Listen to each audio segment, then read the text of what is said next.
Hungarians consider making eye contact while clinking glasses in a toast to be a sign of respect. True or false? True. Hungarians have a reputation for being direct in communication, often saying exactly what they think. True or false? True. Hungarian cuisine is primarily vegetarian and focuses on seafood. True or false? False. Hi, and welcome to ASHA Global Voices Podcast. My name is Tjasa Strle, and I'm a cross-cultural leadership coach and the creator of ASHA Global Voice. Together with my guests, we are sharing stories from around the world about different cultures, leadership, and human experiences that connect us. If you like what you hear, please hit the subscribe button. Your support means the world to me. And now, let's dive into today's episode. Hi, and welcome to ASHA Global Voices Podcast. Today, my guest is László Ujpál, who is originally from Hungary and now living in Switzerland. He's a leadership coach specializing in transitions, executive positioning, and personal transformation. He works with senior leaders navigating high-stakes career shifts, whether stepping into a new leadership role or refining their executive presence. Welcome, László. It's a pleasure having you here with us today. Hi, Tjasa. Thank you so much for the invitation. It's a pleasure to be here for me as well. So I would first love to hear more about true or false statements. So for the first one, which was Hungarians have a reputation for being direct in communication, often saying exactly what they think. Actually, this was the second one, but let's stick with this one. Yes, You said that let's this one is true. Can you tell us a little bit more about it? Yeah, I think it's just part of the culture and just how Hungarians work, that we like to be straight to the point. Sometimes you need to read between the lines what people say, but I would say generally this is true to be honest with each other, and it's not considered to be rude or anything like that. I think it's just like a straightforward way of communication. And what would you say if we think about feedback? Would you say that Hungarians also are direct with giving feedback, or they sugarcoat a little bit? That's a good question. I would say it's the same, yes, because I think that it's in no one's interest to then say something or not say something that you think I think it's everyone's favor to be honest with each other and transparent. So it's for the sake of everyone's growth and benefit, so to say. And you now live in Switzerland. Did you notice any difference, in communication style between Hungarians that you said that are really straightforward in communication, direct, honest, transparent? Would you say Swiss are kind of similar, or did you notice any differences? So actually very similar. I would say this was not too dissimilar for me when I came here. So the way of communication is also very direct. It's also not considered to be rude here, to be very honest and straightforward. I know there are cultures where it's not like that. However, here I think it's really just facts over opinions. For me, this was actually quite similar. Yeah. And I have to ask you, I know you have a Slovenian wife, and me being Yes. from Slovenia as well. Would you say that Slovenians, based on, your wife and probably, some other Slovenians as well, are we similar in communication, or would you say any differences there? I would say similar, in my experience. What do you think? I would also say in comparison to Hungarians, and I did have some relationships with Hungarians, would say that, it was that we are similar, and especially myself, I'm also quite direct. Okay, that's good to hear that. I had the same impression, I would say, yeah. It has to be something then. Yes, indeed. Okay, and if we move to the other statement, which was Hungarians consider making eye contact while clinking glasses in a toast to be a sign of respect. You said that this one is true, right? This one is true. I think it's just a mutual respect that, there is a toast and people get together, that you look into someone's eye. And do you also say like cheers? We say cheers, yes. And how do you say it in Hungarian? What's the word? Egészségedre, which means to your health. So I think it's similar in Slavic languages as well. So to your health. Yeah. We also say na zdrave, which basically means the same, and Exactly. we also see eye to eye. And I did remember when you said ege shegedre that I knew this expression. I just forgot it a little bit. It's not an easy word. Yeah, it's not, the Hungarian language is not an easy one, if you ask me, in Nope. general. Yeah. Yeah, I would say it's definitely one of the hardest. Yeah, I think. I mean, in Europe, definitely, and I'm sure there are other difficult languages around, but I agree that it's quite complex. Especially because it's also a mixture, right? No, it's not a It's not mixture. really, actually. I mean, Yeah. we have some Slavic words, we have some German words, we have some words from the neighborhood. I think also actually from Turkish language we have, but it's really just a couple of words, and the whole structure and everything is actually quite unique, not similar to anything. And tell me, the third one was about food, and it was Hungarian cuisine is primarily vegetarian and focuses on seafood. And you said that this one is called.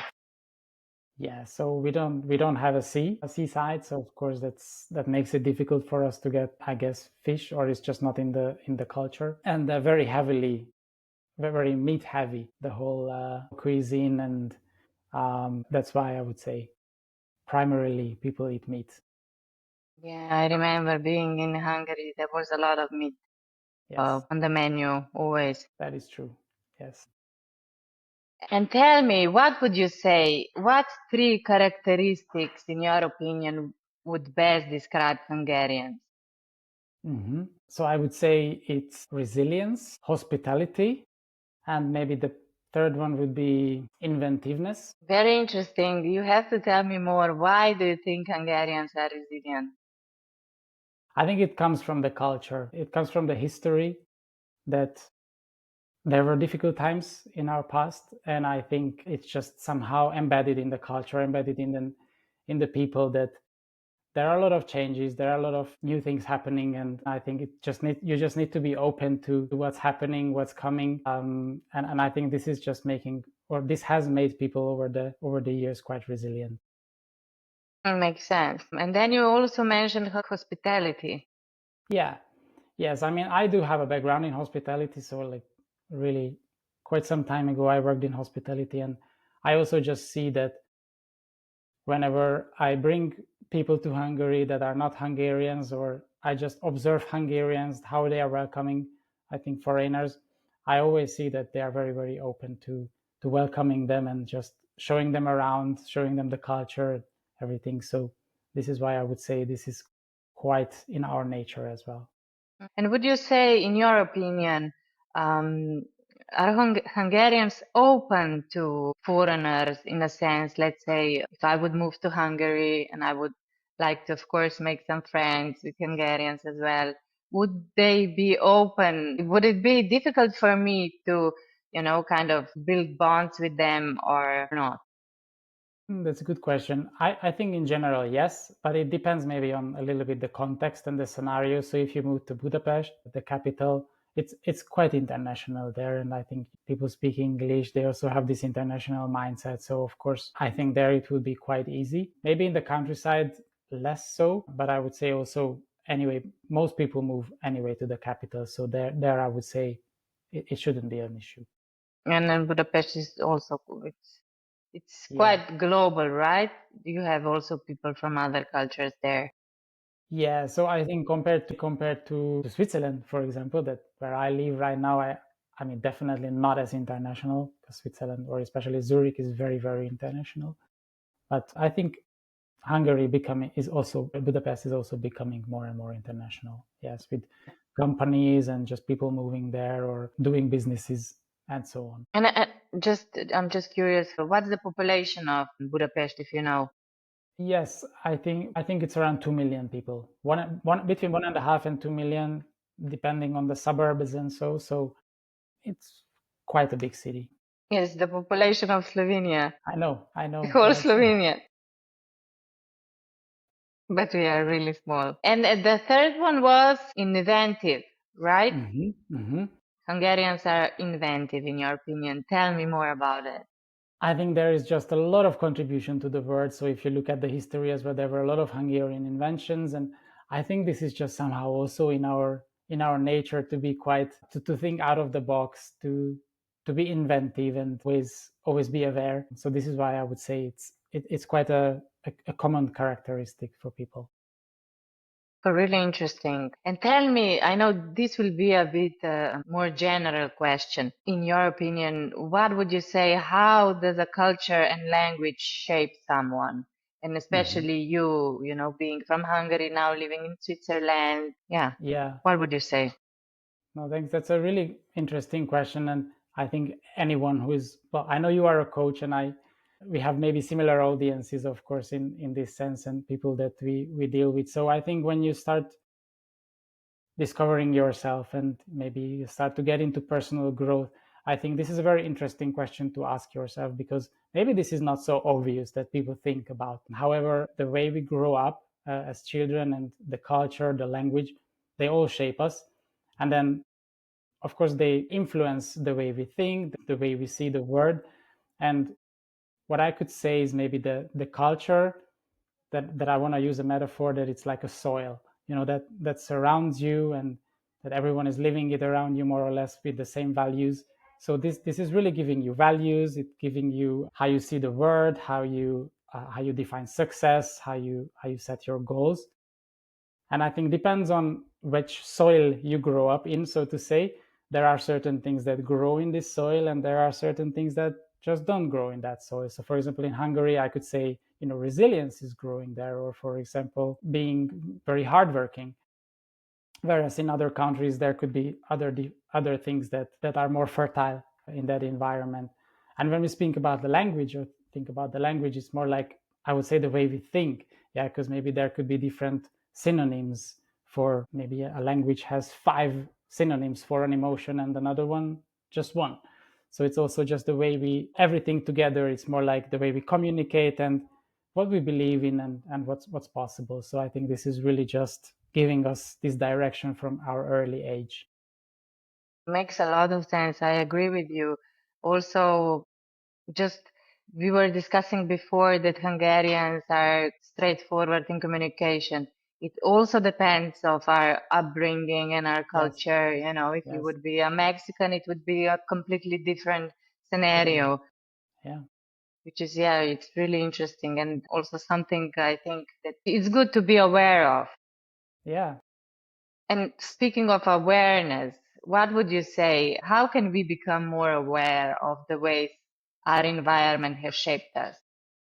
Yeah, so as you know, so that there are, I would say, several ways to discover this. And one would be, just give yourself a contrast. So maybe if you move to another country, and you don't have to relocate, of course, but just maybe spend some time abroad, or even start learning a new language, I think this already gives you a bit of a contrast of how the words are used, how people communicate, and this already reflects how they think in another country or in another culture. But another way could be, of course, just observing yourself, or having some help, maybe with a coach or with a therapist, whoever can give you more like a neutral mirroring back to who you are and how you are. And I think this is the moment when we realize that, oh, okay, so this is exactly what I said. Interesting. And then you start thinking, this voice in my head, is this really my voice, or is it maybe my teacher from primary school or high school, or is it one of my parents or my friends from my childhood? And then you realize that those values shaped you and the culture shaped you, but is that really you?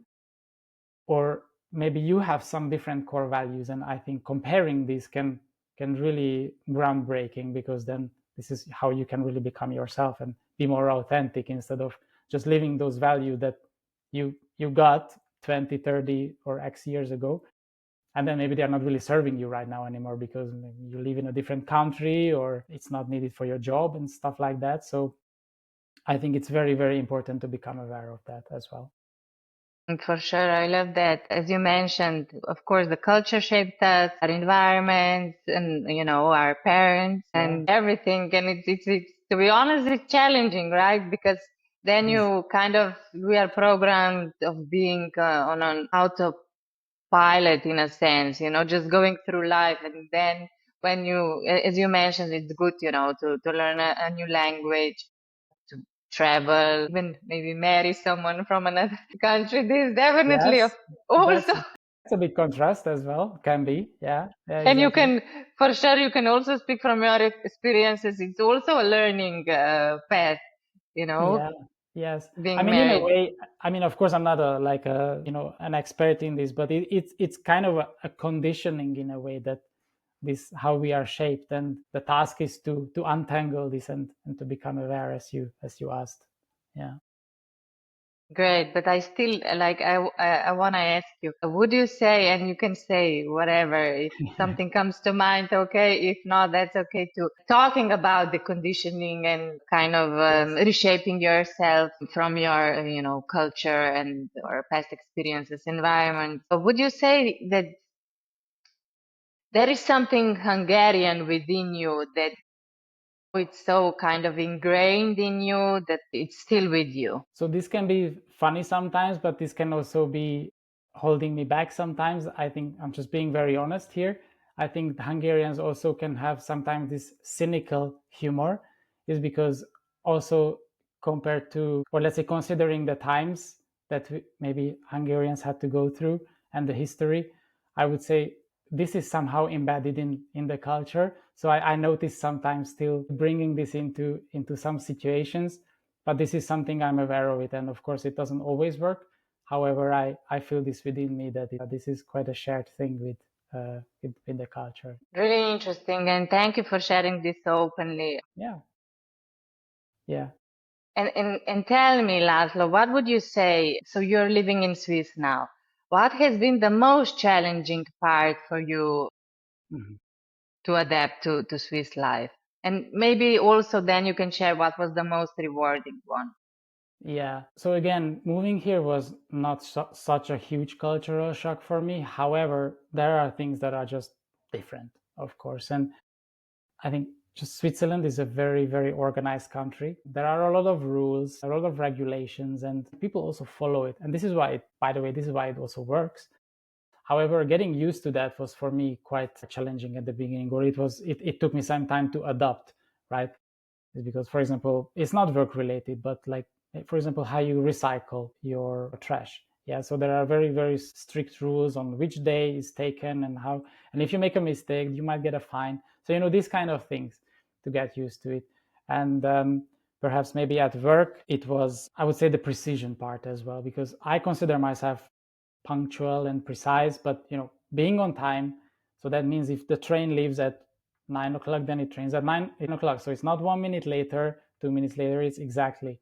And if you miss it, you miss it, right? So these were things that I had to get used to. And the rewarding one, I would say exactly the same thing, that there are rules, but it really works. So there is high purchasing power, there is a high life quality, the social security system is amazing, opportunities are amazing, the job opportunities, the nature is beautiful. So there are two sides to every story. And you mentioned punctuality. So Yes, also there's a synonym, right? We know Swiss clocks. So yes, they are it's true. punctual. It's true. But on the other hand, Hungarians, would you say in general, how is it with punctuality? So also I would say it's also similar. Yeah, so I think it's polite to be on time in Hungary, but I would say maybe it's not such a huge deal if you are a few minutes late or something like that. Yeah. But I would say it's quite similar. Yes. And maybe Okay. one other thing I would highlight is that it probably relates to the punctuality and being very precise, is that when you deliver something, it also needs to be 100%, right? Because I cannot speak for Hungarians. I don't know for how's it for the whole nation, but for me, I'm more like a 90 or 95% guy, or used to be. If it's already like good enough, then maybe that extra 5% to complete the 100% is too much of a time investment to finish something, and then I would rather focus on a new task. But here it's really 100% delivery, so I think this is valued, and then the quality, and that you deliver what's needed. So the quality of work is really high, you would say. Yes, yes, exactly. I think that's also maybe a difference between the cultures, that here it's really facts. over opinions. So like when the decisions are also quite data driven, quite fact based.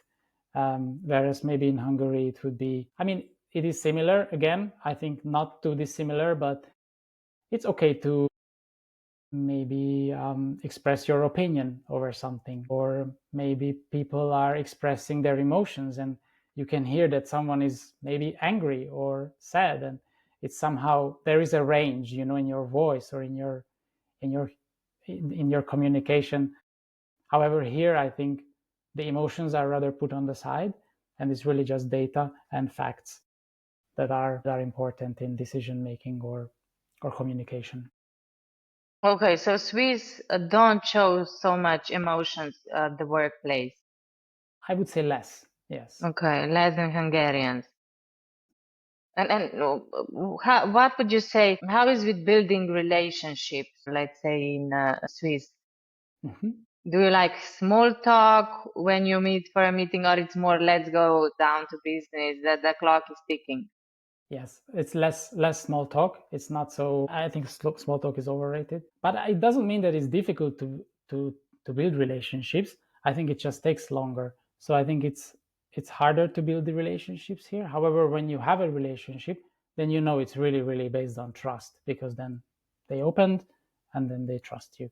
Whereas in Hungary, it's less fact based and less data based, and it's more relationship based. Yeah, so it's based on like who you know, who is in your network. Okay. You also mentioned that in Swiss, in your opinion, there are many opportunities, many job opportunities, and you being from another country, would you say that Switzerland is also really open to foreigners? I So mean, maybe the the yeah, answer is not so black and white, because the short answer is yes, but it's not so easy, because I think let's say I was coming from abroad, and I remember that I think sometimes you just need to start, maybe you need to take a step back or two in order to get into the system and to start working here.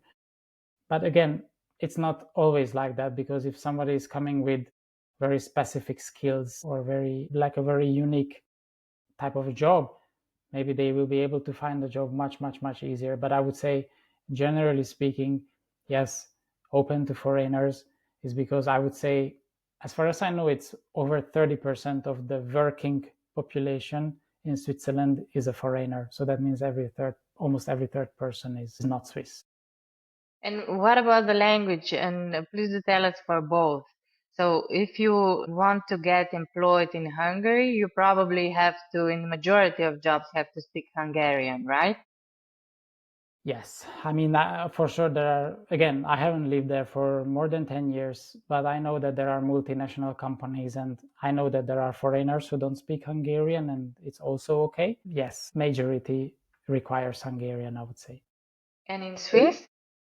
In Switzerland, it also helps if you speak German. So it depends, of course. There are 4 national languages in Switzerland, so it depends on where you live. But if you live in the Swiss German speaking part, then of course German helps. But I also know that there are a lot of people who don't speak German, and it's also okay, because it's so international. Yeah, it depends a little bit on the company you work for. If you work for a very local company, then no. But there are so many international companies, and that's absolutely okay as well. Yeah. And tell me, I know, Laszlo, that you have transitioned across multiple industries. So what advice would you give to leaders navigating big career changes? Yeah. So when we speak about transition, for me, this word has a bigger charge than just a job change, right? Because a transition for me means maybe you are growing into a bigger role, or maybe you are changing your industry, or maybe you are moving to a different country. So it's almost like an identity shift. And I think this requires a deeper work and deeper reflection. So before anyone takes this leap, gets into this big step, I really advise to pause and reflect. And you can do this alone. Of course, I did it alone in the past. This was a big learning for me, not to do it alone again if I'm going through such a big transition. It's just because there is so much complexity behind it. So my advice is really to reflect what's important about this change, and what's what's your vision for the future, and then based on this take the next step. So I really look at this getting help or getting partnership or support as an investment into yourself. So I know a lot of people look at it as a cost to maybe get a coach or a mentor, stuff like that. But I would like to invite more and more people to look at this from a different angle and look at it as an investment. It's because it's really like a partnership that someone can help you reflect on your values, reflect on, you know, on the goal setting, and then just supporting this person through this special time, let's say through transitioning. I mean, of course, there are still a lot of things to mention, but I would say these are really I would say as a basic that I would mention as an advice. Ma'am, you said that it's special times.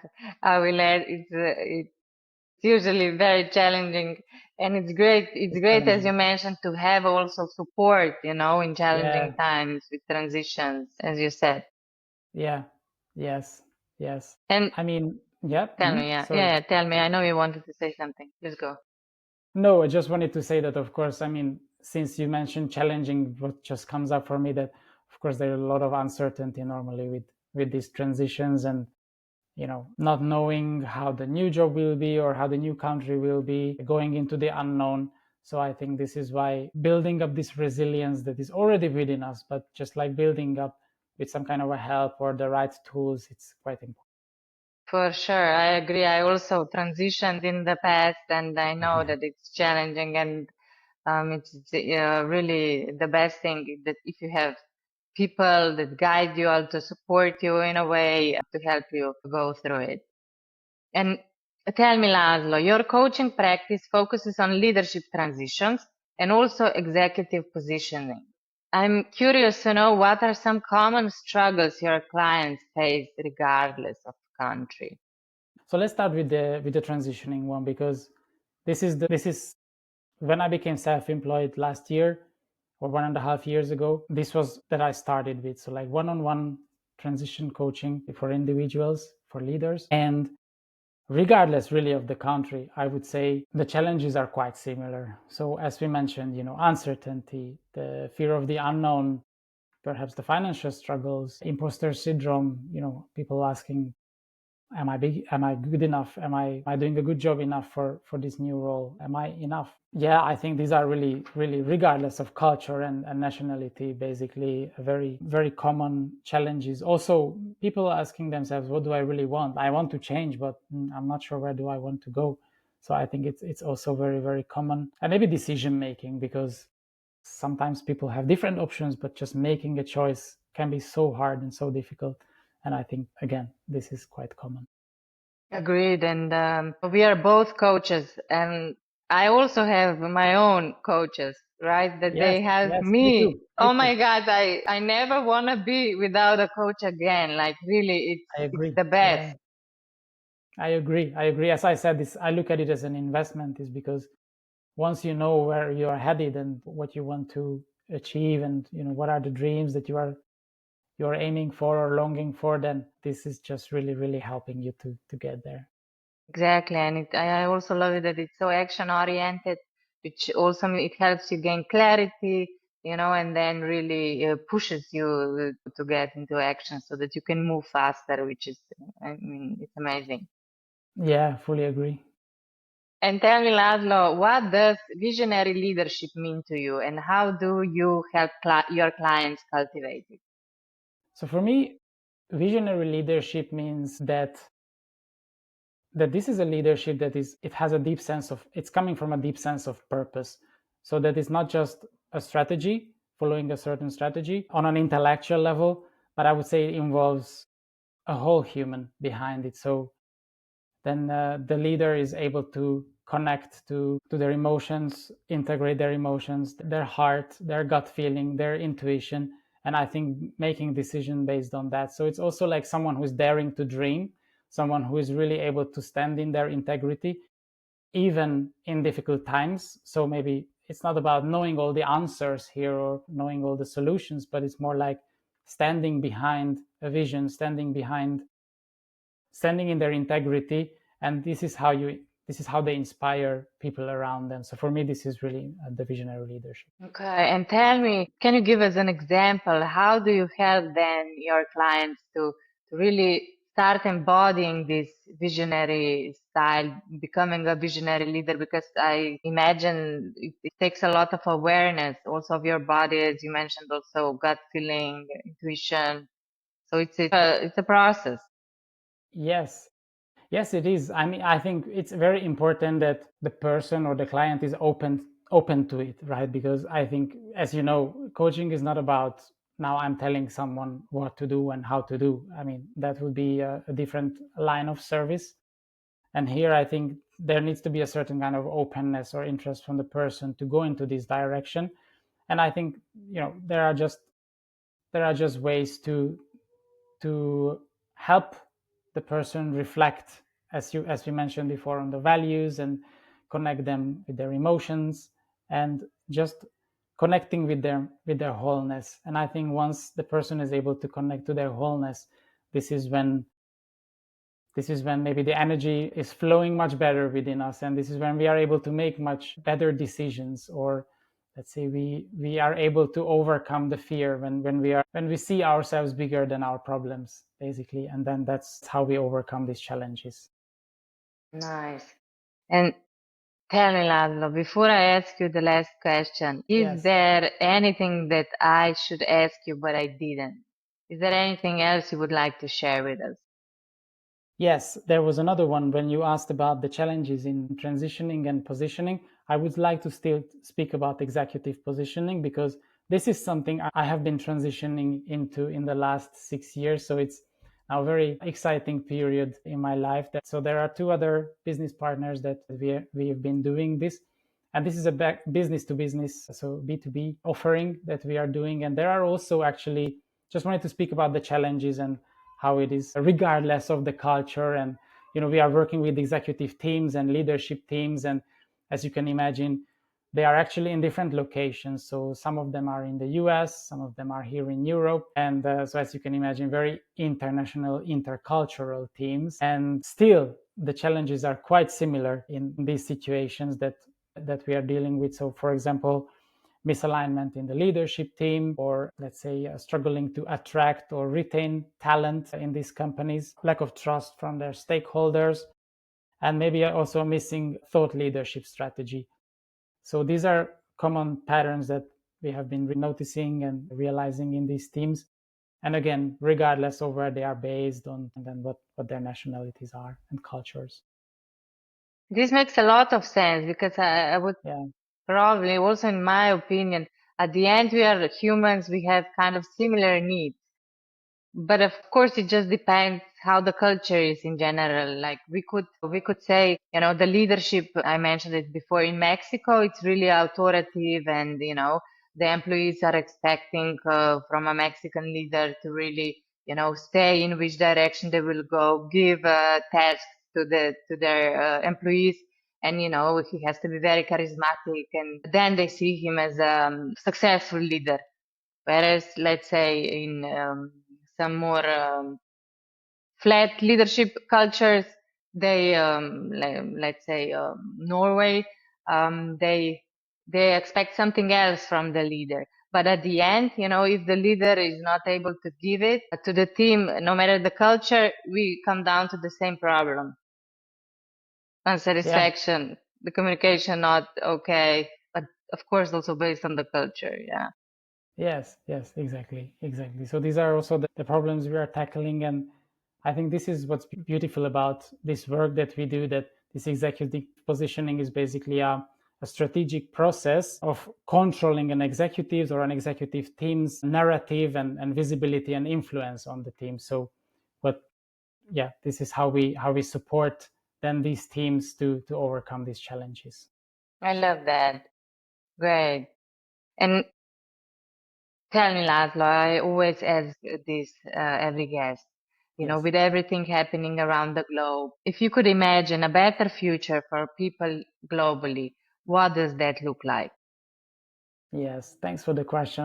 It's a beautiful question and important as well, that we all have something, I would say a wish or a hope or an intention. Maybe it's even better.